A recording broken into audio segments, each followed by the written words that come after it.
Les damos la más cordial bienvenida a estas sus jornadas de derecho en la tercera edición. Lo estamos haciendo en el marco del 20 aniversario de la División de Ciencias Sociales y Humanidades de la UAM Coajimalpa.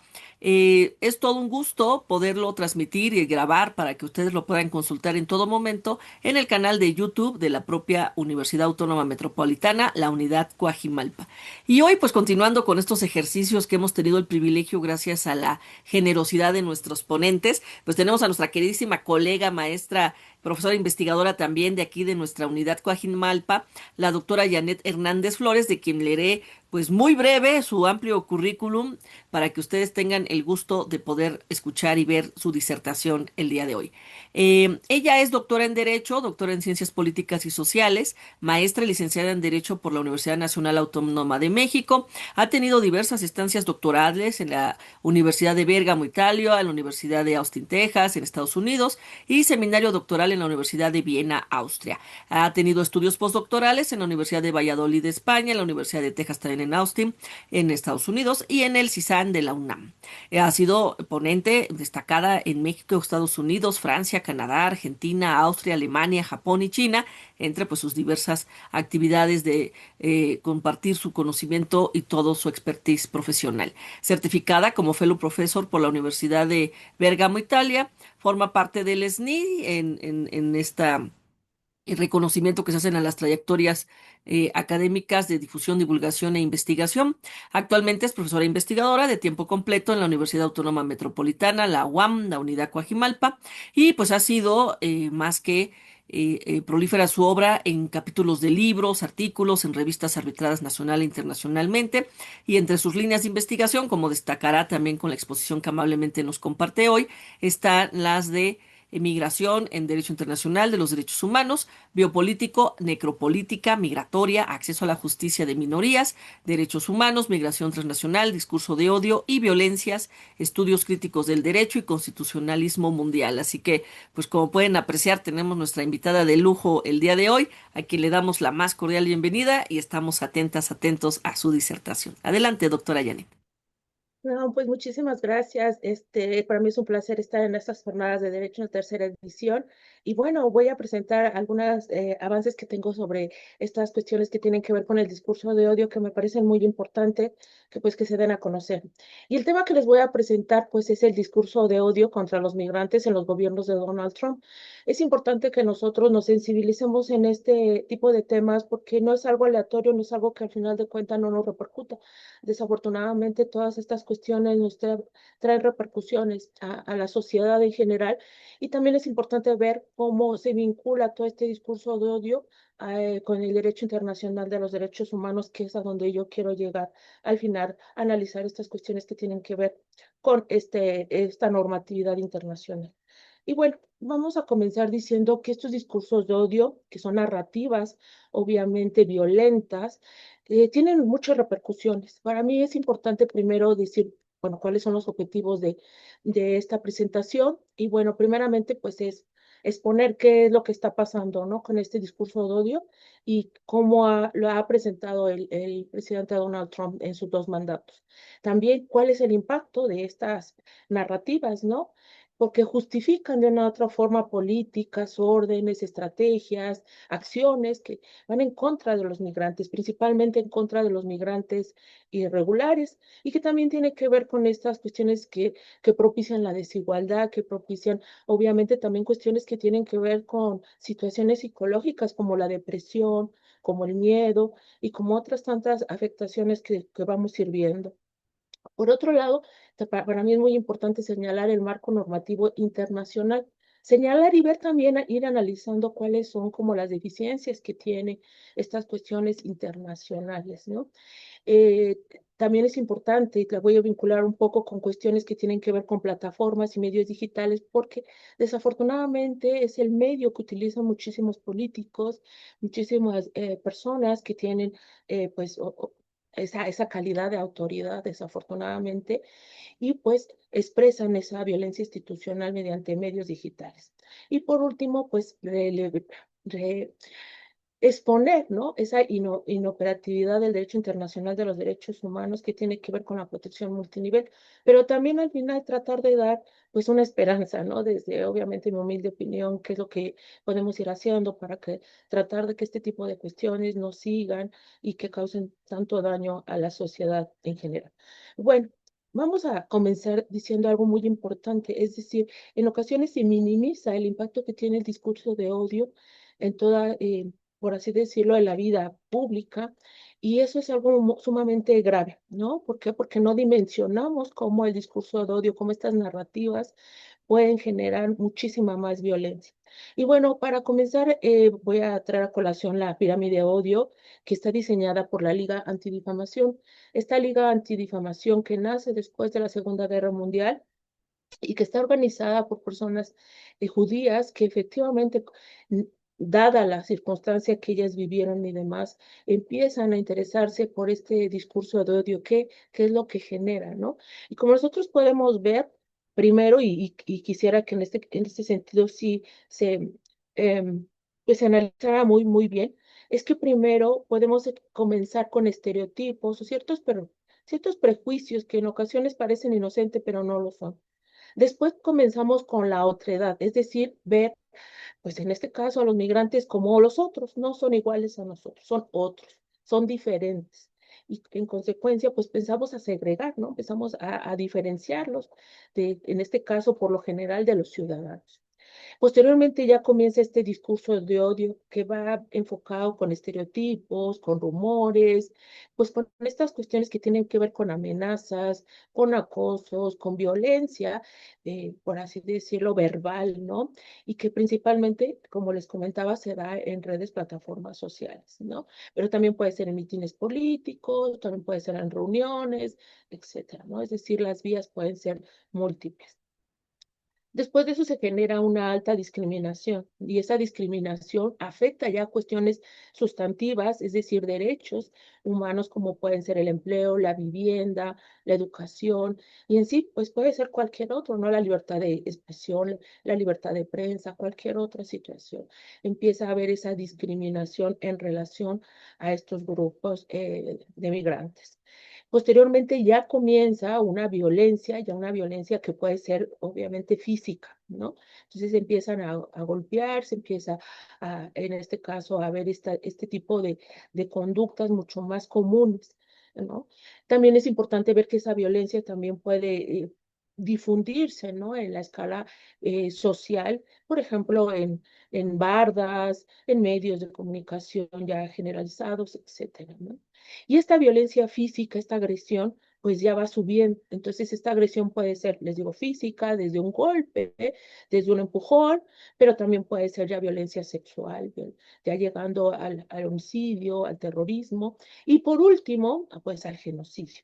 Y esto es algo sumamente grave. Esto no lo digo yo, lo dicen los estudios sobre el discurso de odio. Se tiene que frenar porque puede llegar al genocidio. Y entonces, pues esta organización en general, como muchas otras, tratan de poner fin, pues a esta difamación, principalmente, ya les comentaba, al pueblo judío, pero es extensivo a muchas de las minorías a nivel nacional e internacional que existen. Entonces, el genocidio, pues es un proceso, dice, no es un evento que comenzó con las cámaras, no comenzó con las cámaras de gas, sino comenzó con el discurso de odio. Teniendo esto como parámetro, pues vemos todas las etapas ahora sí, en específicas del genocidio en donde se va clasificando, simbolizando, discriminando, deshumanizando, organizando a estas personas de trato diferente, polarizando, preparando ciertas acciones, listas y demás para poderlas segregar. Y pues toda esta persecución, exterminio y pues esta negación que son muy importantes en estas etapas. Ahora bien, ¿cuáles son los elementos que tiene el discurso de odio?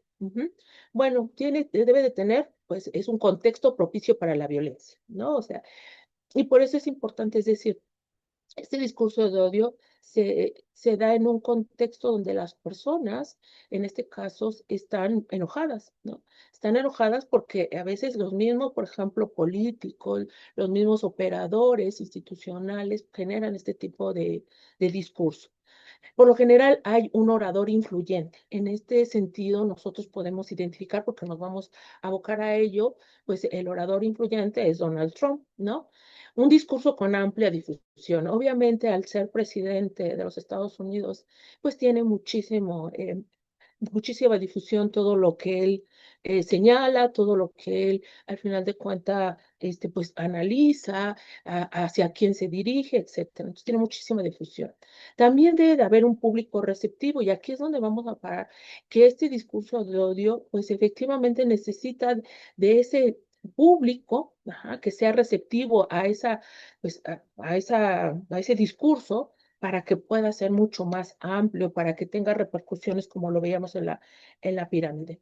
Y debe tener un objetivo concreto. Les digo, nosotros en este caso, pues es esta minoría que son los migrantes. Los migrantes en general, aunque obviamente podemos decir que los más vulnerabilizados, las personas que sufren más, pues son los migrantes irregulares, pero esto afecta a todos los migrantes. Es decir, podemos abarcar de los migrantes que pueden estar por razones de turismo, los migrantes que están en Estados Unidos, por ejemplo, por razones de estudio, por razones de trabajo, etcétera, ¿no? Entonces, bueno, esto es muy importante ver. ¿Qué es lo que se toma en cuenta en relación con estas minorías? Pues la raza, es decir, esto que te separa. ¿Cómo hacemos la otredad? Pues separando vía raza, vía origen étnico, también, por ejemplo, vía la nacionalidad o hasta el estatus migratorio, ¿no? Si volvemos a la vida, si eres regular o eres irregular. También, por ejemplo, pueden ser cuestiones como la religión, pero también la orientación sexual o el género, entre muchas otras. Ahora bien, es importante nosotros mencionar que, por ejemplo, Naciones Unidas ha aceptado que la incitación al odio genera exclusión, desigualdad, intolerancia, racismo, discriminación racial, ¿no? Entonces, no solamente afecta, pues obviamente, unas cuestiones desde el tipo de vista personales, sino también afecta al sistema democrático y debilita las propias instituciones. Algo que también señala Naciones Unidas que es muy importante es que muchos de este discurso hostil contra estas minorías genera una ganancia política, es decir, va dirigido pues a estas personas que obviamente pues son vulnerables, que tienen muchos factores llamados factores de interseccionalidad, que son estas sobreposiciones que se van dando y que van generando que sean más débiles, ¿no? Por ejemplo, pues que sean migrantes irregulares, que sean mujeres, que sean menores de edad, que pertenezcan a un pueblo, una comunidad indígena, que obviamente no hablan el idioma, etcétera. Entonces, todo esto las hace muy vulnerables. Y del otro lado, pues obviamente un público que esté receptivo a todo esto, ¿no? Entonces empieza esta retórica, pues que estigmatiza a estas minorías.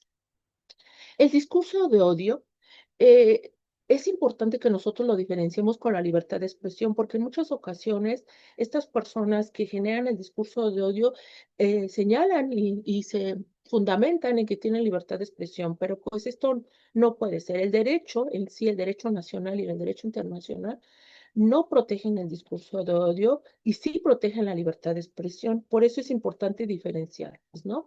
El discurso de odio no significa libertad, esa, coartar y limitar esa libertad de expresión. Pero es importante que ese discurso pues se pare. Ahora bien, ¿cómo podríamos diferenciarlo de una manera un poco más fácil? Bueno, el discurso de odio obviamente tiene una diatriba violenta, pero también en este caso la libertad de expresión busca distintas opiniones, es decir, la libertad de expresión se da en un contexto democrático. En consecuencia, todas las opiniones son válidas en esta sociedad plural. Todos pueden pronunciarse respecto a un problema, respecto a una situación. En cambio, el discurso de odio no es así. Aparte de esta diatriba violenta, pues trata de silenciar a otros puntos de vista, ¿no? Y promueve pues sus ideas como únicas, válidas, las mejores, las que van a solucionar los problemas y las que son preponderantes. Ahora bien, esta situación no es específica pues de Estados Unidos, de México, desafortunadamente, pues en todos los contextos del mundo existen. Y nosotros vemos una gran escalada, principalmente en Europa y América Latina, en América en general, también en América Latina, de estos discursos, ¿no? Pero también es importante ver que esto también es generado por estos grupos que ahora han tenido pues mucho auge, que son los grupos de extrema derecha. Estos grupos de extrema derecha, en los cuales podemos señalar a Maloney, a Milley, al propio Bukele, a Donald Trump, entre muchos otros, ¿no? Partidos, por ejemplo, Vox en España y demás, que son sumamente violentos y que tienen este sesgo, ¿no? Contra estos grupos, minoritarios. Entonces, estos grupos, estos partidos políticos, culpan en general, pues, a los migrantes de muchísimas cosas, ¿no? O sea, casi todos los problemas que tienen, económicos, de seguridad, de falta de servicios y eso, pues lo tienen los migrantes. Perdón. Entonces, esto es algo sumamente, pues, peligroso. Y entonces tenemos, por ejemplo, al propio ministro de Israel que dice cosas muy terribles y ha utilizado las plataformas para decir, por ejemplo, matemos judíos, matémoslos por diversión, entre otras cosas sumamente graves. Ahora bien, centrándonos en Donald Trump, cuando ganó la presidencia estadounidense, algunos de sus seguidores, que son grupos sumamente violentos, no todos, hay también no hay que generalizar, pero muchos de sus seguidores, de sus grupos, son grupos que son afines a esta extrema derecha. Y en consecuencia, pues tenemos, por ejemplo, a grupos con supremacía blanca, grupos, por ejemplo, también de Ku Klux Klan, grupos neonazis, etcétera. Entonces, por ejemplo, muchos grupos nazi, el Salvador Hitler, que ganó Donald Trump, ¿no? Y señala, ¿no? Por ejemplo, grupos como el Instituto de Política Nacional, ¿no? Que son estos grupos afines, pues estaban felices, pero tenemos en cuenta cómo es su ideología, ¿no? Entonces, esto es algo sumamente importante. Y su popularidad en las redes fue inmensa, ¿no? Los visitantes de Internet se disparó. Entonces, esto quiere decir que hay una responsabilidad institucional muy importante por parte del presidente, porque efectivamente, si de por sí hay, por ejemplo, pues cierta, podríamos decir que la gente, hay cierta receptividad y con estos discursos, pues imagínense, se vuelve mucho más incendiario. Y desafortunadamente, pues esto no lo teníamos nada más desde el primer mandato, esto se sabía desde el primer mandato, cuando ganó, pues estos grupos fueron sumamente criticados, obviamente, por la mayoría de países y de las organizaciones democráticas que veían un gran peligro, ¿no? En que estos grupos pues, se siguieran fortaleciendo. Y nosotros lo vimos, por ejemplo, en el segundo mandato, cuando su amigo personal, ahora ya no tanto, Elon Musk, pues hizo el saludo nazi. Bueno, entonces vamos a ubicarnos ahora bien en el primer mandato. ¿Qué pasó en específico? Bueno, durante el primer mandato de Donald Trump, pues hubo muchísimos cambios. Entre ellos podemos contabilizar 472 cambios que tienen que ver con cuestiones administrativas, pero también con todo el sistema de inmigración en general, es decir, con órdenes ejecutivas, con estrategias, por- con ciertas acciones en general que fueron antiinmigrantes, ¿no? Siempre o por lo general estas acciones tenían una justificación. La justificación era la seguridad de los ciudadanos, ¿no? Sin embargo, pues nosotros sabemos que pues esa es la justificación. Realmente hay muchas más cuestiones de fondo, ¿no? Está de fondo cuestiones de supremacía, cuestiones que tienen que ver con cuestiones de racialización, que obviamente Estados Unidos cuando utiliza a migrantes irregulares en muchas ocasiones es porque lo necesita su sistema económico y cuando ya no son necesarios, pues obviamente trata de expulsarlos de su sistema. Y bueno, algo que fue muy importante fue la estrategia de seguridad nacional. Aquí quisiera hacer una acotación, o sea, es importante nosotros ver que hay diferentes tipos de seguridad, por ejemplo, la seguridad interior, o sea, la seguridad, por así decirlo, pública, la seguridad nacional y también, pues, políticas, por así decirlo, de Estado, ¿no? Entonces, primero tenemos que, en el caso, por ejemplo, de políticas de Estado, como lo vamos a ver, ajá, el gobierno estadounidense, no importa el gobierno que esté, puede ser demócrata o republicano, es una política de Estado antiinmigrante. ¿Qué quiere decir esto? Que puede cambiar, o sea, puede haber, como en su momento estuvo, por ejemplo, Obama o estuvo Biden y demás, pero la política de fondo antimigrante subsiste. ¿Por qué? Porque es una política de Estado. Es decir, las políticas de Estado son aquellas que no distinguen un periodo de gobierno, sino pueden ser, pues ahora sí, pueden, por así decirlo, trascender los gobiernos, ¿no? Y en este sentido, pues debemos de tener en cuenta eso. Primero, que es una política de Estado. Pero algo sumamente grave es que durante todo este tiempo, cuando se hablaba de cuestiones de migración irregular, se hablaba de cuestiones de seguridad pública en todo caso, ¿no? Pero con Donald Trump no, escaló. Y entonces elevó las cuestiones de migración a cuestiones de seguridad nacional. Y las cuestiones de seguridad nacional tienen que ver con cuestiones sumamente fuertes, tienen que ver con cuestiones obviamente que tienen que ver con armas, con estas, por así decirlo, políticas que trascienden en ocasiones las determinaciones que pueda haber en materia interna, como las determinaciones del legislativo o por ejemplo, las determinaciones del Poder Judicial. Entonces, esto hay que tenerlo muy, muy bien en cuenta. Bueno, en su primer mandato, Donald Trump expidió la Estrategia de Seguridad Nacional que rigió durante su mandato. Y algo muy importante es que, bueno, en su preámbulo señala que los cárteles estaban trayendo drogas y peligros a las comunidades, ¿no? De pronto nosotros decimos, bueno, o sea, no estaremos de acuerdo, quizá unos y otros no, pero decimos, bueno, los narcotraficantes, los cárteles y demás, pues sí, son personas que obviamente están cometiendo delitos, pero aquí el riesgo. Señala el pilar 1. Dice, bueno, entre otras cosas, dice, los terroristas, narcotraficantes y cárteles explotan las fronteras porosas y amenazan la seguridad de Estados Unidos y la protección pública. Pero de manera seguida ya no hablan exactamente de los terroristas. Dicen, la migración ilegal supone una carga para la economía, hiere a los trabajadores, arriesga la seguridad pública y enriquece a los contrabandistas y otros delincuentes, y otros delincuentes.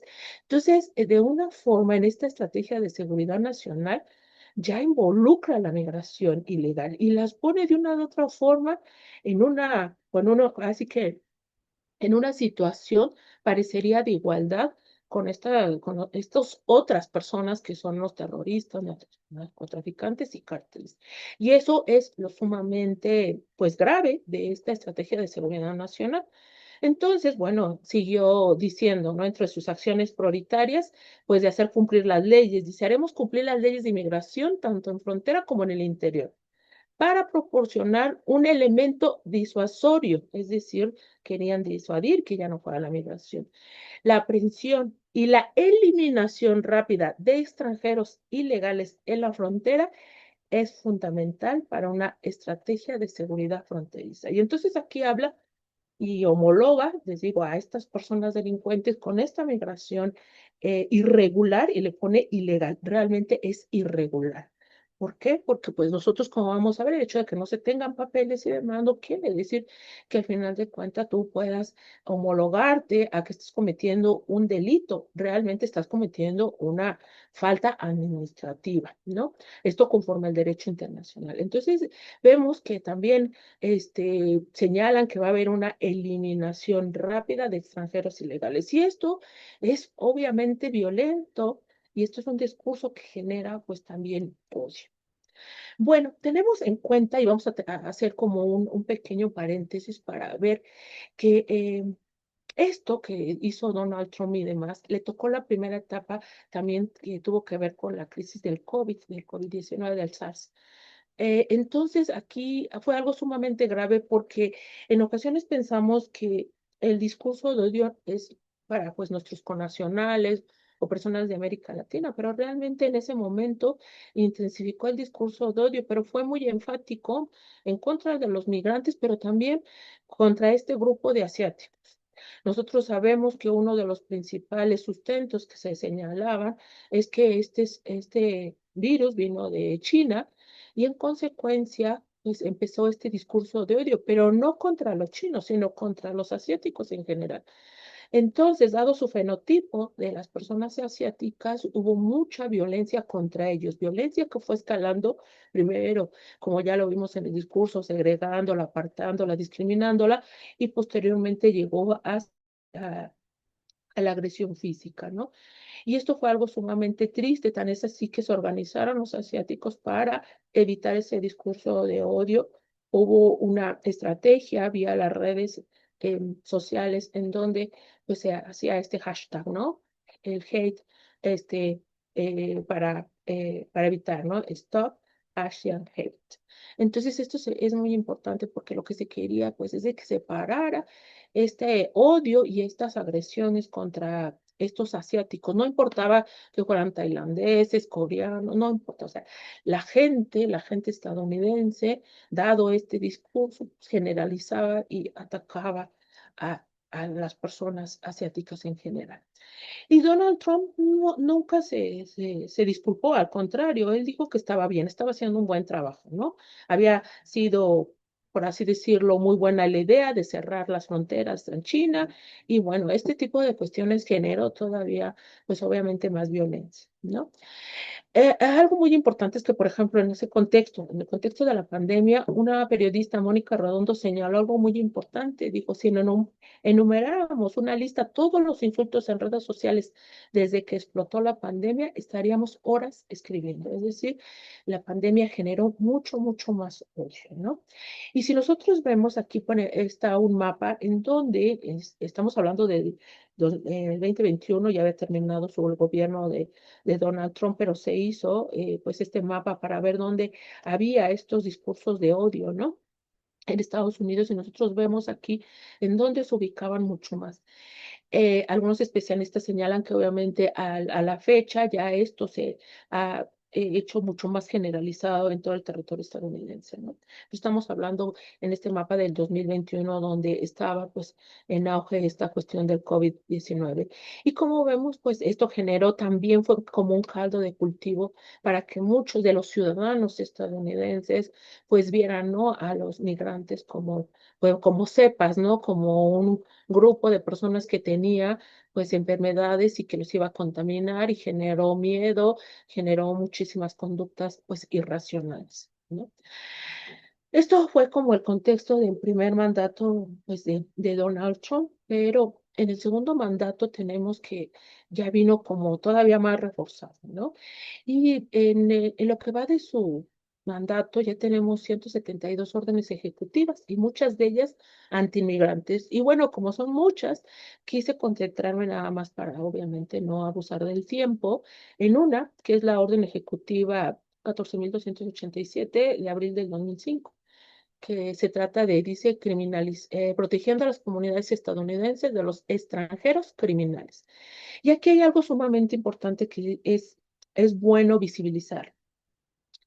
Nosotros debemos de tomar en cuenta que ellos siempre se han fundamentado y por eso decían que es una política de Estado, han tenido este fundamento contra los migrantes derivado de su constitución. En el artículo cuarto de la Constitución estadounidense, en su sección 4, señala que el gobierno federal tiene o debe de proteger a los estados contra la invasión. O sea, le da potestad, en este caso al gobierno federal, pues para que pueda proteger a los estados de la Unión Americana contra esta invasión. El problema es que esa invasión no es una invasión como se puede ver desde el punto de derecho internacional, cuando invade otro estado, grupos, por así decirlo, organizados, internacional. No, no, no. Estamos hablando de que ellos ven a los migrantes como esa invasión. Entonces, pues despliegan todo el poder del Estado en contra de estos migrantes, ¿no? Entonces, en ese sentido, señalo, la administración anterior, es decir, la de Biden, permitió que millones de extranjeros ingresaran ilegalmente a Estados Unidos sin control. Los riesgos resultantes para la seguridad pública y la seguridad nacional se ven exacerbados por la presencia y el control del territorio de parte de cárteles internacionales y organizaciones internacionales a lo largo de la frontera, así como terroristas y otros actores malignos que tratan de dañar a Estados Unidos. Señala posteriormente, esta invasión en la frontera sur requiere que el gobierno tome medidas para cumplir con su obligación con los estados de la federación. Y entonces nosotros vemos que junto con esas órdenes ejecutivas, estrategias y demás que ha desplegado el gobierno estadounidense de Donald Trump, pues vino este discurso de odio que se traduce en muchas cosas. Por ejemplo, aquí lo podemos ver, ¿no? Dice Hannibal Lecter a violadores y estúpidos. Algunos de los dichos más polémicos y racistas de Donald Trump contra los migrantes. Y entonces aquí el presidente, pues sí, hace uso, ¿no? De estas redes y demás para pronunciarse en contra de los migrantes. Dice, desde los niveles de pobreza de los países, también desde el idioma hasta la sangre, ¿no? Y entonces, por ejemplo, pues aquí hay varios de las cuestiones que ha dicho, ¿no? Donald Trump, por ejemplo, en relación que los migrantes hablan un idioma de Marte, también, por ejemplo, con la dijo que los migrantes son criminales. También por otro lado dijo que pues cosas terribles contra países centroamericanos y demás. Y esto obviamente genera más y más violencia, ¿no? Pero junto con el discurso, ajá, vienen ya estas cuestiones que tienen que ver desde el punto de vista práctico, desde el punto de vista pragmático. Es decir, este discurso, pues ya ahora va al siguiente nivel, como lo vimos en la pirámide, y entonces ya vienen las agresiones físicas, ¿no? Y vemos que en ocasiones, pues ya los ciudadanos estadounidenses comienzan a agredir físicamente, verbalmente, pues a estos migrantes irregulares, algunos irregulares y algunos no irregulares. ¿Por qué? Porque hay muchos que pueden tener la ciudadanía, pero si tienen el fenotipo, el prototipo latino y demás, pues quieren acusarlos y no, porque ellos piensan que están de manera irregular o no los quieren tener. Entonces, esto cada día es más común, ¿no? Desafortunadamente no hay algo que pare, al contrario, cada día que vemos en ocasiones, yo como estoy como observando, ¿no? Lo que pasa, vemos que los ciudadanos lo han agarrado como una arma contra las personas que no quieren y puede ser en cualquier momento y señalan, pues ahorita te voy a acusar con el ICE, ¿no? Esta organización que se carga obviamente de cuestiones migratorias y entonces señalan, ¿no? Pues los voy a acusar para qué, pues para que los deporten. Entonces ya es algo que ha escalado a cuestiones ya pragmáticas, ¿no? Ahora, entonces tenemos por una parte que está el discurso de odio, por otra que ya ha escalado a cuestiones de violencia ya física, ya real, ya pragmática, y también pues en estos, les digo, estrategias que tienen que ver con con capitalizar ese odio, ¿no? Y entonces tenemos que por una parte, pues hay programas que incitan el odio, ¿no? Entre ellos, por ejemplo, nosotros tenemos esta deportación, ¿no? De todos los migrantes, que también Donald Trump decía que se debían deportar ellos mismos y que si se deportaban, tal vez en lo futuro podrían ingresar a Estados Unidos, pero que si no lo hacían de manera voluntaria, pues entonces se iban a deportar y pues entonces ya nunca iban a poder entrar a Estados Unidos. También algo que fue importante es que los centros de detención, que no es algo nuevo desafortunadamente, pues tienen condiciones lamentables. Sabemos que a muchos de ellos les llaman la hielera por las condiciones frías y terribles que existen. También la situación de separar a los niños de su familia y tenerlos en situaciones sumamente lamentables en contra de los derechos internacional y del interés superior de la infancia. También vemos que, por ejemplo, los centros de detención son sumamente crueles, hay hacinamiento, hay enfermedades y desafortunadamente, pues esto sigue. Ahora se ha robustecido, desafortunadamente, con este nuevo, ¿no? Centro de detención en la Florida, ¿no? El Alligator Alcatraz, que se asimila a este centro penitenciario que hubo en Estados Unidos de alta peligrosidad, o sea, relacionado con la alta peligrosidad de personas delincuentes y que pues era sumamente, pues un centro que fue catalogado que se violaban los derechos humanos en general. Entonces, este centro de detención es sumamente cruel y le relato nada más lo que se señala de él. Es un nuevo centro de detención de migrantes ubicado en la Florida, diseñado para facilitar las deportaciones masivas. Se encuentra en un antiguo aeropuerto abandonado en los humedales, ¿no? De los Everglades, rodeado de una fauna peligrosa con caimanes y serpientes. Este centro tiene la capacidad de albergar hasta 5.000 detenidos y ha sido objeto de controversia debido a las políticas migratorias de Donald Trump.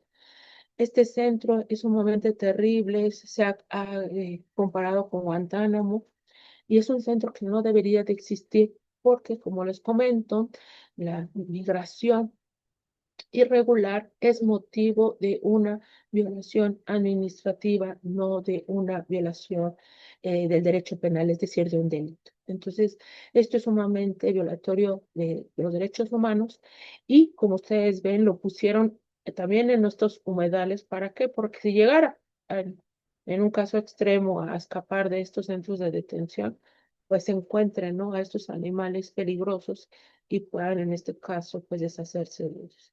Ahora, aquí también es importante ver, haciendo un paréntesis, que apenas se acaba de confirmar por la presidenta de la República que hay 30 mexicanos detenidos, ¿no? Pero hasta hace unos días no había idea de cuántos detenidos había y eso es sumamente grave. ¿Por qué? Porque si hay detenidos en este lugar, se supone que conforme la Convención de Viena de Relaciones Consulares lo primero que se tendría que dar aviso es al Estado mexicano. Entonces el Estado mexicano es el que debería de tener toda esta información enseguida y no muchos días después cuántos mexicanos hay. Y esto quiere decir que los Estados Unidos, aparte de detener a estas personas, no se les avisa al consulado mexicano para que defienda sus derechos. Y esto también está en contra del derecho internacional de los derechos humanos. Bueno, entre otras de sus políticas que ha hecho, pues ha querido eliminar, por ejemplo, la ciudadanía por nacimiento, ¿no? Que no lo logró, pero que lo va a seguir intentando. Él señala que ya no se le debe de dar la ciudadanía pues a estos niños que nacen, ¿no? Y que esto es derivado y que él fue una de los grandes, por así decirlo, logros de la sociedad estadounidense. ¿Por qué?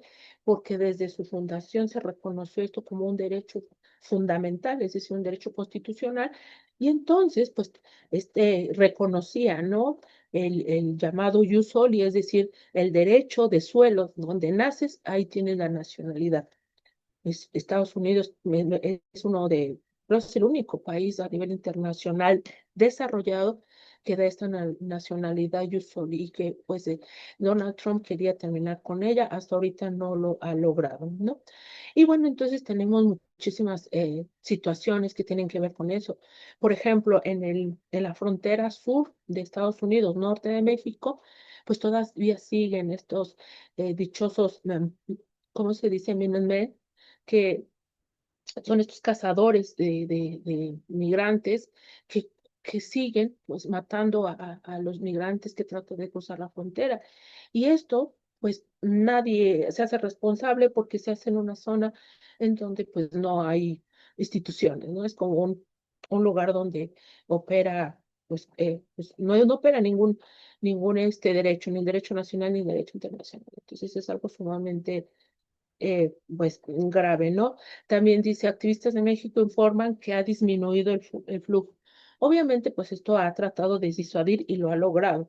México, de ser uno de los principales países en donde, que sí, que migraban hacia Estados Unidos, pues ahora ha descendido, ¿no? Y son otros grupos los que ya es principalmente de Centroamérica y ahora hasta de otras latitudes que tratan de llegar a Estados Unidos. ¿Por qué? Pues por estas políticas pues sumamente violentas. Ahora bien, teniendo todo este contexto y demás, espero no pasarme, doctora Perla, perdón, si, si ya me paso. Vamos bien, doctora, adelante, por favor. Ok, entonces ya bueno, aterrizarlo a estas cuestiones que tienen que ver con el derecho internacional. ¿Qué se tiene que hacer, no? ¿Qué son las opciones para tratar de sancionar, ¿no? Pues esta política. Es, tenemos que reducir la visibilidad del contenido y esto lo tienen que hacer las propias medios de comunicación también, o sea, ser responsables, ¿no? Que no se tiene que seguir difundiendo estos discursos de odio. También las plataformas en redes sociales, nosotros a nivel internacional no tenemos un instrumento internacional que regule de manera general las plataformas y redes sociales en contra del discurso de odio. Entonces, lo que hacen es que estas plataformas y redes sociales se autorregulan y ellas deciden lo que es o no es. ¿Cuál es el problema? Pues cuando los amigos, como en el caso de Facebook, los dueños son amigos de pues estas personas que hacen este discurso, porque entonces pues ellos pueden, ¿no? Pues aceptar que no hay discurso de odio cuando sí lo hay. Esto es sumamente, pues, aparte de grave, tiene que ver con estas lagunas que hay en el derecho internacional. Hace poco, como ustedes lo saben, se emitió el Pacto Digital Mundial y entonces, pues nosotros pensamos que iba a haber, pues, mucho más, ser más, concentrarse mucho más en estos límites en contra del discurso y no se señaló nada. Entonces, estamos esperando a ver cuándo el derecho internacional se pronuncia y hay, pues, ya estas directrices mucho más enfáticas. Nosotros quisiéramos que fuera derecho duro, ¿no? Que fuera hard law, que fuera derecho vinculante, pero estamos esperando. Es cierto que ha habido avances, por ejemplo, en relación a las empresas, las propias empresas han sacado ciertas directrices para tratar de no propiciar el discurso de odio, pero todavía es muy leve. Ahorita vamos a ver los instrumentos internacionales que hay en relación. También, pues, eliminar los posts, ¿no? En relación con estas tendencias. También limitar la visibilidad de los autores que hacen este tipo de cuestiones, ¿no? O sea, limitar ese perfil, ¿para qué? Para que no siga esto. También restringir los me gusta y todo eso que hacen que obviamente cuando se hacen estas plataformas, mientras más like, más me gusta haya, pues más se difunde. También impedir que haya anuncios, ¿no? Como una forma también de sanción a este discurso de odio y suspender las cuentas. Y esto es importante no nada más en relación al propio presidente que lo hace, sino a todos, pues ahora sí que las autoridades que forman parte de su gobierno y que reproducen estas violencias y estas diatribas, ¿no? Ahora, pues, ¿qué repercusiones tienen en general para los derechos humanos? Bueno, pues tenemos que ver que esto pues afecta a esferas de esta actuación como pues la propia protección de los derechos humanos, la prevención de los crímenes atroces como veíamos, la prevención del terrorismo, la prevención de la propagación del extremismo que yo les comentaba con las extremas derechas, ¿no? La prevención de la violencia de género, la protección de los migrantes, también el racismo, ¿no? También la protección de minorías, el sostenimiento de la paz, que es algo muy importante a nivel internacional, y obviamente también ver cuál es el rol que tiene la participación de las mujeres, niños y jóvenes, ¿no? Como estas nuevas generaciones que también las están llenando de este odio, por un lado, y también de este miedo, de esta depresión y de todas estas cuestiones que tienen que ver con las repercusiones que tiene este discurso contra estas personas. Y bueno, vamos a ver cuál es el marco jurídico, porque en eso quiero yo, pues, obviamente, ver, ¿no? Qué está pasando en relación con Estados Unidos. Y bueno, pues tenemos rápidamente que existe el Pacto Internacional de Derechos Civiles y Políticos, en donde pues ahí se señala, ¿no? Que toda apología del odio nacional, racial, religioso, que constituya una incitación a la discriminación o hostilidad estará prohibido por la ley. También la Convención Internacional sobre la Protección de los Derechos de todos los Trabajadores Migratorios, pues señala el artículo 13 que se debe prevenir toda apología al odio nacional, racial, religioso, que constituya una incitación a la discriminación, a la hostilidad y a la violencia. Pero aquí, si ustedes se fijan, el Pacto Internacional de Derechos Civiles y Políticos sí está firmado, ratificado por Estados Unidos. Es más, él fue el que a nivel internacional, pues fue uno de los que apoyó, ¿no? Este Pacto Internacional de Derechos Civiles y Políticos. Sin embargo, esta convención sobre la protección de los derechos de los trabajadores migratorios no ha sido ni firmada ni ratificada por Estados Unidos, es decir, que no es aplicable a su contexto. También la Convención Internacional sobre la Eliminación de todas las formas de discriminación racial señala que pues, todo acto punible conforme a la ley, dice, perdón, como acto punible conforme a la ley, toda difusión de ideas basadas en la superioridad o en el odio racial, toda la incitación a la discriminación racial, así como todo acto de violencia o toda incitación a cometer tales actos contra cualquier raza o grupo de personas, de otro color o origen étnico. También esta convención no está firmada por Estados Unidos. Y esto quiere decir que Estados Unidos en general, pues no le interesa el derecho internacional. Por una parte, se erige como el demócrata, se erige como el que pues, es el casi el, ¿cómo se dice? Pues es el beneficiado por Dios y que Dios debe de salvar a América y que debe de bendecir a América, etcétera, y con todas estas aristas en cuestiones democráticas, pero desafortunadamente desde el punto de vista práctico, pues no ha firmado ni ratificado estas convenciones. Entonces, en ese sentido, Estados Unidos queda al margen de pues este discurso desde el punto de vista de estos instrumentos internacionales, salvo el Pacto Internacional de Derechos Civiles y Políticos. Ahora bien, en el 2019, Naciones Unidas se dio cuenta de todo lo que estaba pasando, comenzaba todo lo que tiene que ver les digo, con el COVID y demás, y entonces lo que hace es que instituye la estrategia y el plan de acción de Naciones Unidas sobre el discurso de odio. Y esto fue algo muy importante porque, bueno, dio parámetros, ¿no? ¿Para qué? Para que yo no existiera estos discursos de odio a nivel internacional. Y también dijo que iba a haber, pues, todo lo que sea en relación al financiamiento. ¿Para qué? Para que se pudiera, pues, mitigar esta situación, ¿no? En este sentido, pues define, ¿no? Al discurso de odio como la comunicación que ataca, utiliza lenguaje peyorativo, discriminatorio, con referencia a una persona, a grupos de personas, en relación a la religión, a la etnia, nacionalidad, raza, color, ascendencia, género, otro factor. Dice, el discurso de odio se está generalizando, tanto en democracias liberales como en estos sistemas autoritarios. Y entonces aquí vemos que efectivamente parecería que este discurso de odio sería pues muy común en democracias, perdón, en sistemas autoritarios, pero actualmente pues en estos países que se dicen muy democráticos y demás, pues es común, ¿no? También entonces, conforme a esta estrategia, Naciones Unidas moviliza, ¿no? Al mundo contra el odio y señala que esta estrategia tiene ya que, pues, implementarse a nivel internacional, ¿no? Y señala que debe de hacer mediante el uso de la defensa de los derechos y del Estado de Derecho.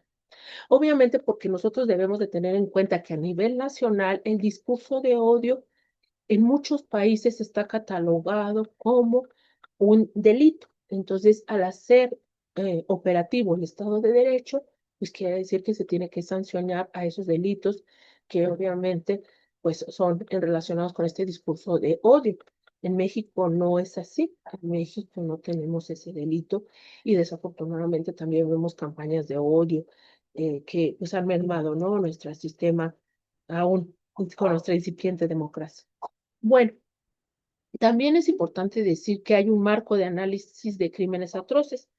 Estos crímenes, un marco de análisis de crímenes atroces, describe que los crímenes atroces no son eventos espontáneos o aislados, son procesos con historias y repercusiones. Es decir, que este marco que no es una normativa vinculante, sino que es de soft law, decir, derecho suave, no vinculante, ya reconoce que estos crímenes atroces, pues pueden hacer, ¿no? De esta retórica, pues, de odio, ¿no? Sería la retórica inflamatoria, campañas o discursos, ¿no? De propaganda y de odio. Entonces, esto también les digo, va a colación con la pirámide que vimos desde el principio. Y bueno, esas etapas que también ya vimos que son importantes tomar en consideración. Ahora bien, teniendo todo este contexto, para nosotros los internacionalistas nos dicen o nos preguntan qué se puede hacer, ¿no? Bueno, sumamente complicado porque o de- sabemos que Estados Unidos es un país con un poder de facto, un poder armamentístico sumamente fuerte, un poder económico sumamente avasallador. Y en este sentido, nosotros hemos visto que estas estrategias políticas y demás antimigrantes, algunas son directas, ¿no? Algunas son específicamente contra los migrantes y otras son económicas, pero que repercuten a muchos grupos minoritarios, entre ellos los migrantes, ¿no? Entonces, estas armas también económicas se han vuelto pues una constante cada mes estamos pensando ahora, ¿no? Cada momento, ahora cuál va a ser la arma económica que va a sacar Donald Trump o qué aranceles nos va a poner, ¿no? A México y el mundo. Y entonces eso hace también, pues, economías sumamente dependientes, frágiles, que haya muchísima especulación, etcétera. Y todo esto en contra, pues, de las minorías de muchos países, entre ellos la de migrantes. Ahora bien, bueno, ¿cuál es la propuesta? Pues no hay mucho por hacer. Desde mi punto de vista, algo sumamente importante sería, ¿no? Primero, para evitar que Estados Unidos, es decir, ¿cuál es la constante que vemos aquí? Estados Unidos no firma los instrumentos internacionales y por eso no les son aplicables. Si todavía firmando los Estados Unidos en ocasiones, muchas ocasiones no los cumple, ¿no? Pero ¿cuál es la ventaja de cuando los llega a cumplir? Bueno, que las organizaciones internacionales pueden actuar al respecto, que se pueden presentar informes, que se le puede llamar a cuentas, que se le puede, en este caso, por así decirlo, observando qué está haciendo en relación vía sus informes y se le pueden dar observaciones concretas al Estado en relación a eso. Es decir, hay un seguimiento internacional y también hay una visibilidad internacional. Pero si no está, pues no se puede dar. Entonces, una de las formas para evitar que Estados Unidos no firme, porque no lo podemos obligar a que firme, lo que sí podríamos hacer es elevar ese discurso de odio a la categoría de Jus Cogens. ¿Qué es el Jus Cogens? Es el derecho internacional imperativo. ¿Cuál es la ventaja de ese derecho internacional imperativo? Que como es imperativo para todo el derecho internacional en general, pues entonces se podría pedir en todo caso cuentas en relación a esta cuestión que tiene que ver con el discurso de odio. Para muchos dirían, ay, es que el discurso de odio, ¿cómo? O sea, elevarlo a la categoría de Jus Cogens, de derecho imperativo internacional, a lo mejor lo verían un poco exagerado. Desde mi punto de vista no es así, porque ya lo vimos que es el germen de crímenes atroces, ¿no? Entonces me parece que es importante también la prevención que pueda haber en relación a esto. No sabemos cuál es, cómo siga la situación de los derechos humanos de los migrantes, pero ya vemos estas agresiones físicas y con todos estos grupos, les digo, de supremacistas blancos, de todos estos grupos racistas y demás, pues desafortunadamente puede llegar a otras acciones. Ya los vemos con los tiroteos que hay también, ¿no? Y que han habido varios en relación a las cuestiones que tienen que ver con la nacionalidad, etcétera, ¿no? Entonces, bueno. Y por otro lado, también no nada más reconocer este discurso de odio como Just Cohen, sino también hacer, ¿no? un observatorio internacional sobre discurso de odio. En sí ya hay un antecedente, Costa Rica ya hay un observatorio regional sobre los discursos de odio, pero ya sabemos que ese no le aplica a Estados Unidos porque Estados Unidos pues no ha firmado la Convención Americana sobre Derechos Humanos y entonces pues no les es operativo el sistema que deviene de ahí de la Convención Americana sobre Derechos Humanos. Entonces, bueno, sí sería bueno que hubiera un observatorio internacional y vinculado a que sea este discurso, o sea, Yuscón pues se podía dar más seguimiento a todo lo que está y también pues exponerlo, que es algo que también le duele mucho a la mayoría de estados, ¿no?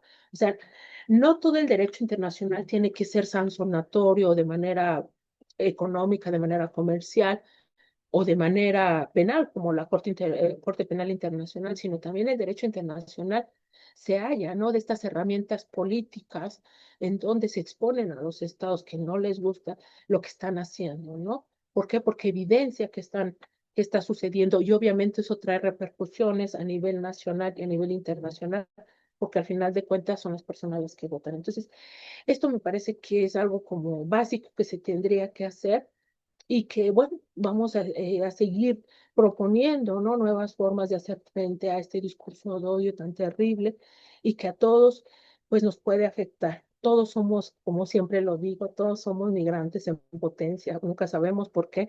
Al final de cuentas podemos salir de nuestro país, sea por cuestiones de trabajo, sea por cuestiones de desplazamiento forzado, sea por cuestiones de seguridad, etcétera. y todos tenemos que ser sensibles a estas situaciones. Y esto lo hice ahorita en relación a Estados Unidos, pero también es una forma de ponernos a pensar qué estamos haciendo nosotros en relación al discurso de odio, a la segregación, a la discriminación que hay en nuestro país para estos migrantes irregulares que transitan en el territorio nacional. Y bueno, es todo de mi parte. Muchas gracias, doctora Perla.